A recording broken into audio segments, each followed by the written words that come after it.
তফসিল পূর্ব কার্যক্রমের মধ্যে আমাদের কতগুলো রীতি অনুযায়ী কিছু কাজ আছে। আমরা মহামান্য রাষ্ট্রপতির সাথে দেখা করব। পুরা কমিশন প্রধান নির্বাচন কমিশনারের বক্তব্য রেকর্ড করার জন্য বাংলাদেশ বেতার এবং বাংলাদেশ টেলিভিশনের কাছে আগামীকালকে পত্র প্রেরণ করা হবে। আমাদের তফসিল পূর্ব যে কার্যক্রমগুলো ইতোমধ্যে সম্পন্ন হয়েছে সেগুলোর স্টক নেওয়া হয়েছে। এগুলো সম্বন্ধে আপনারা সবাই জানেন, যেমন সংলাপ, আইন এবং বিধির সংস্কার, এবং আমরা আশা করছি যে গত সপ্তাহে যেগুলো আপনার সংস্কার সম্পন্ন হয়েছে আজ বা কালকের মধ্যে সেগুলো আমরা হাতে পেয়ে যাব। ভোটার তালিকা চূড়ান্তকরণ সেটা হয়ে গেছে, যদিও বা এটা আর একটা ভোটার তালিকা পরবর্তীতে যাবে, যেখানে আপনারা জানেন ওসিভি এবং আইসিপিভি অর্থাৎ পোস্টাল ভোটে যারা ভোট দিচ্ছেন তাদের উপরে যে ইমপ্রিন্টটা হবে সেই ইমপ্রিন্ট সহ আর একটা ভোটার তালিকা আইন অনুযায়ী নির্বাচনের 25 দিন আগে কমপক্ষে এটা পৌঁছে যাবে।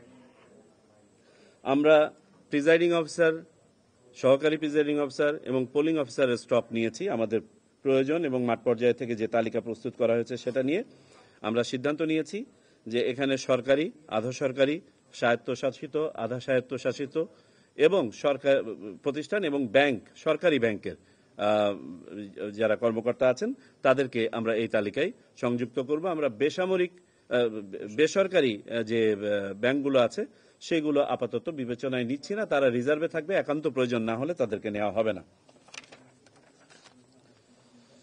নির্বাচন সামগ্রীর ব্যাপারে আলোচনা হয়েছে। আমরা সিদ্ধান্ত নিয়েছি নির্বাচন সামগ্রী আগের মতো আগের রাতেই সকল কেন্দ্রে পৌঁছে যাবে, ব্যালট পেপার সহ। আমরা ভোটের সময় 1 ঘন্টা বাড়ানোর সিদ্ধান্ত নিয়েছি, সকালে আধা ঘন্টা এবং বিকেলে আধা ঘন্টা, অর্থাৎ এখন ভোট শুরু হবে সকাল 7:30টায় এবং চলবে বিকাল 4:30 পর্যন্ত। পোস্টাল ব্যালট ব্যবস্থাপনা নিয়ে দীর্ঘ আলোচনা হয়েছে, যেটা সম্বন্ধে আপনারা অবগত আছেন। আমি 2 দিন আপনাদের সাথে কথা বলেছি এ ব্যাপারে। আমি খুব যদি সংক্ষেপে বলি, আমাদের 2 ধরনের পোস্টাল ব্যালট আছে, দেশের ভিতর থেকে এবং দেশের বাইরে থেকে।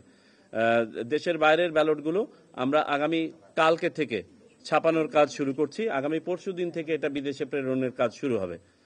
আর দেশের ভিতরের যে পোস্টাল ব্যালটগুলো আছে সেইগুলোর আমরা নিবন্ধন কাজ শুরু করব যেদিন তফসিল ঘোষণা হবে সেদিন থেকে এবং চলবে 15 দিন ব্যাপী। অর্থাৎ যারা ভোট দিতে চান পোস্টাল ব্যালটের মাধ্যমে দেশের ভিতর থেকে, যে 3 ধরনের ভোটার যারা দিতে পারেন, তারা তফসিল ঘোষণার পর দিন থেকে শুরু করে মোট 15 দিন নিবন্ধন করতে পারবেন। এই নিবন্ধন সম্পন্ন হলে তাদের কাছে ইন কান্ট্রি পোস্টাল ভোটিং এর ব্যালট চলে যাবে। আচরণবিধি প্রতিপালন এবং নিশ্চিতকরণে এক্সিকিউটিভ ম্যাজিস্ট্রেট নিয়োগের ব্যাপারে আমরা সিদ্ধান্ত নিয়েছি। প্রাথমিকভাবে তফসিল ঘোষণার পরের দিন থেকেই প্রত্যেক উপজেলা বা থানায় 2 জন করে ম্যাজিস্ট্রেট কাজ করবেন। এই সংখ্যাটা শেষ 5 দিনে, অর্থাৎ নির্বাচনের আগের 3 দিন, নির্বাচনের দিন এবং নির্বাচনের পরের দিন এটা বেড়ে যাবে।